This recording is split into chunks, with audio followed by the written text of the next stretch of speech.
So hi everybody, it's Professor Sparke here, and I'm very happy and very thankful to be joined today by Professor Jasmine Alinder. Thank you so much. My pleasure.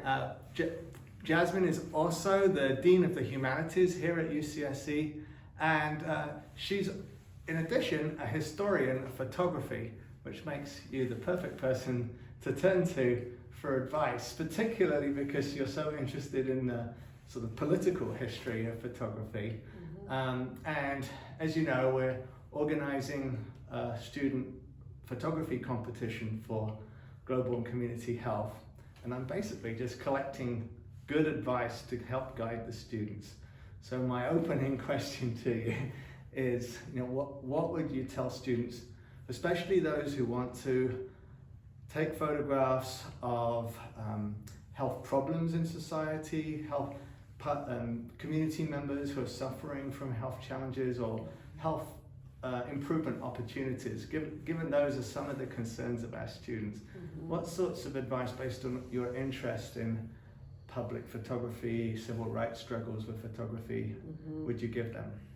So photography has been used for quite a long time to document social problems and social ills, to try to bring attention to those issues, and through bringing attention, awareness raising, try to help create solutions to solve those problems. Some examples that are well known, I don't know if they're going to be well known to all of you, but you might be familiar with some of the photographs made during the Great Depression in the United States. Right. So photographs by people like Dorothea Lange. She was working for the federal government, along with a number of other photographers, to photograph the Dust Bowl migrant experience in California. The most famous photograph that she created is called Migrant Mother. It's a photograph of a woman who, pretty close up of her with her children around her, looking pretty destitute. But strong. There's a certain level of, if I remember, like this picture, like she's destitute, but there's a sort of inner strength. Yes, you could say there's a certain kind of inner strength, but just the point that you made, she looks strong, is should make you all aware that people bring different things to different images. So they bring their own experiences. You can read images in different ways. Meaning is not fixed.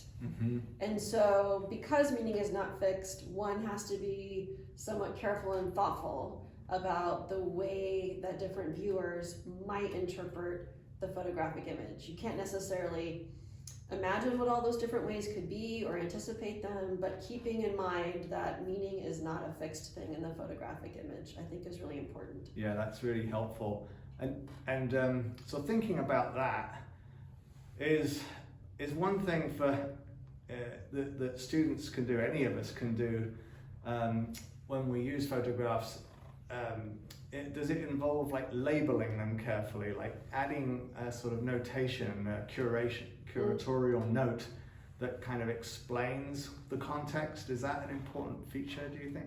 I think that could be very helpful. So a photographer like Dorothea Lange took a lot of field notes. So not just recording the names of the subjects, the place, the date, but also the context of the meeting. And if you look at, say, for Migrant Mother, the full array of photographs that she made of that subject, you can see her getting sort of closer and closer to the subject and distilling that subject as she moved closer in. So if you look at the whole range of images that she made of who's referred to as Migrant Mother, you can see her distilling and getting to this kind of iconic image that we see now. So what were some of the steps up to that? So she literally is just farther back. There's an older child that's in one of the earlier frames, one of the earlier images. She, in the famous image, the iconic image that we know, there's 3 children, she's holding a baby, and there's 2 other children on her right and left. And as in the image that we know, most famously, they're turned away from the camera, so you just see the backs of their head, and that way you really focus attention on Migrant Mother's face. I do want to say something though about more critical perspectives of social documentary. So someone like Dorothea Lange really did see herself as a kind of advocate and activist trying to change the circumstances of the people that she was photographing. But not all the subjects felt that way, and photo historians since then haven't necessarily seen things that way either. So one concept that might be helpful to all of you is a concept from a photo historian, Abigail Solomon Godot, that is referred to as a double act of subjugation. So it's kind of like a fancy, kind of jargony academic phrase, but let me see if I can explain it in a way that makes sense. So essentially, those kinds of iconic photographs of, say, the Great Depression fixes that subject at that moment.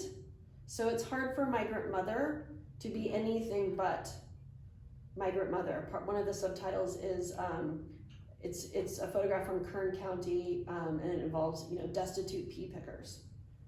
So the subjects of social documentary often get trapped in this kind of endless loop of victimhood. So the idea of the double subjugation is that they're subjugated in their everyday experiences, but in the photograph as well, any agency they might have had subsequently in history is sort of ignored, framed out. Okay. Exactly, framed out, ignored, not visible, rendered essentially invisible. And so that is something that your students might want to keep in mind.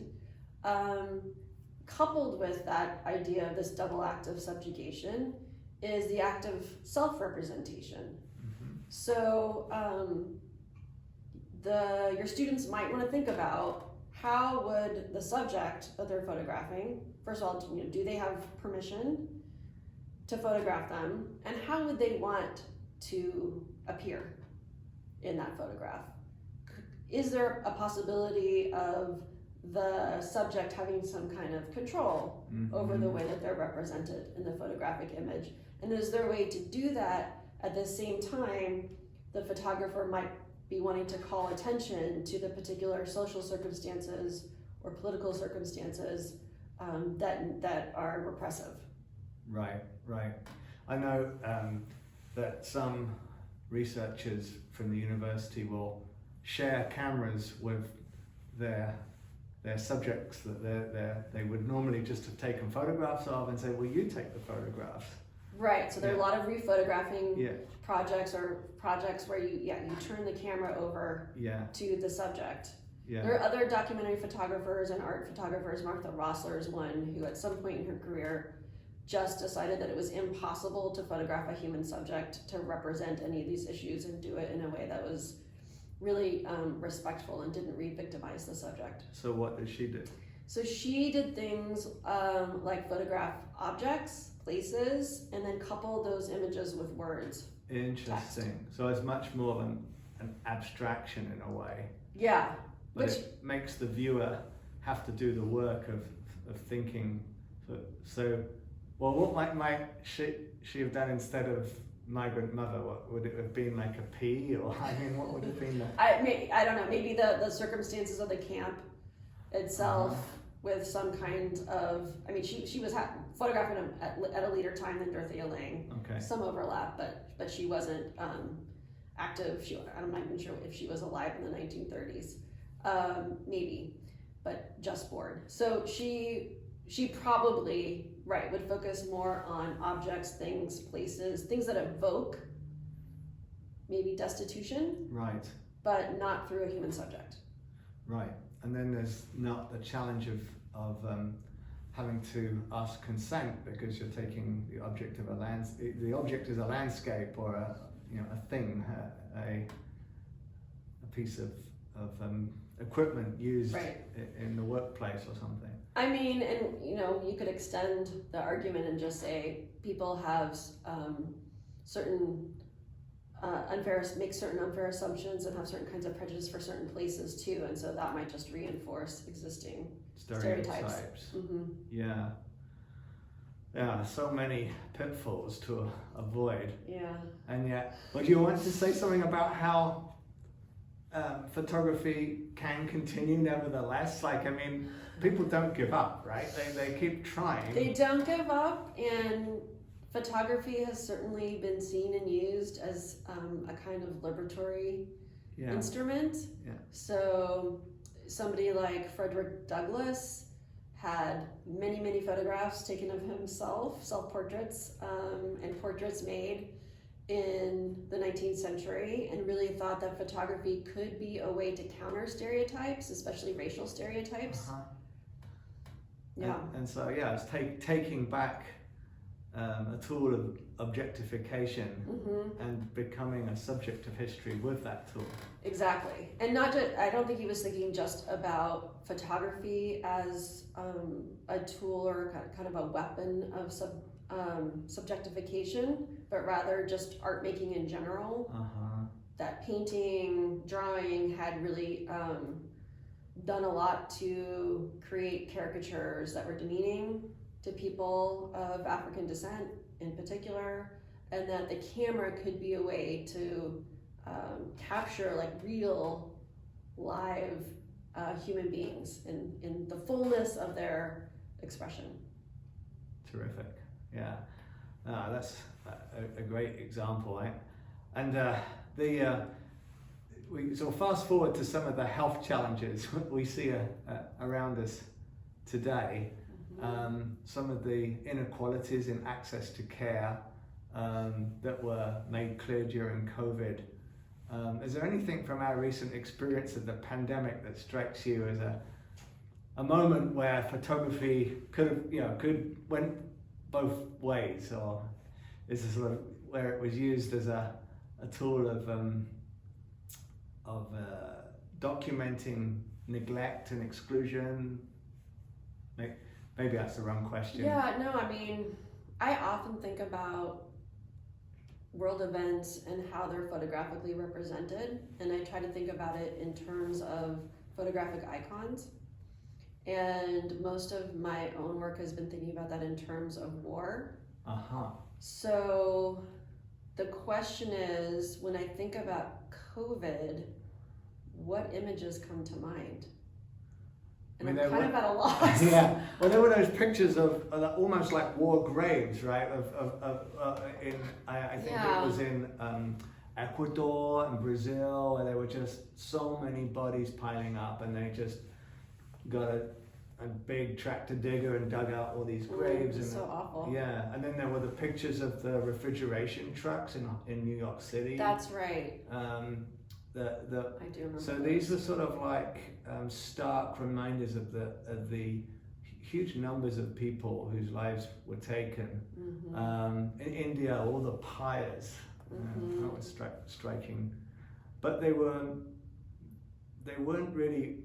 I mean, I guess there's an important element of documentary where you just document the bad stuff, right? Because there was no agency involved for those people. Their lives were taken because we didn't act fast enough to protect them. Yeah, I mean, it's going to be an interesting question to ask and talk with your students about, is when they think about COVID and that kind of health emergency, do we have a shared visual vocabulary to describe it in the way that we maybe still do for the Great Depression photographs I was talking about? Because I'm not sure that we do. And if we don't, what will that mean for the historical memory of COVID?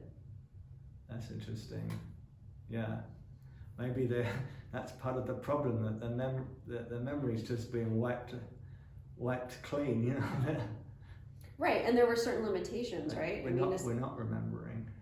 We're not remembering, right?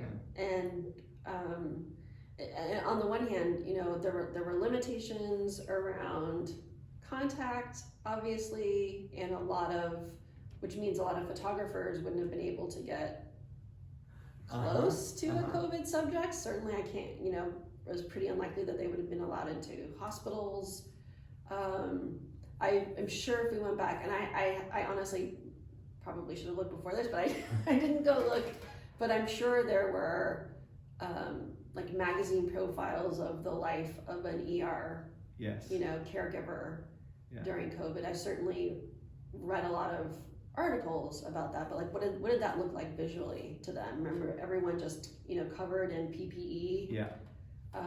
So, yeah, I worry because we're not that far away from the height, knock on wood, of the COVID pandemic, and yet I think, translating that sort of active memory and experience into historical memory, I'm worried we're going to lose a lot. I feel like we already have.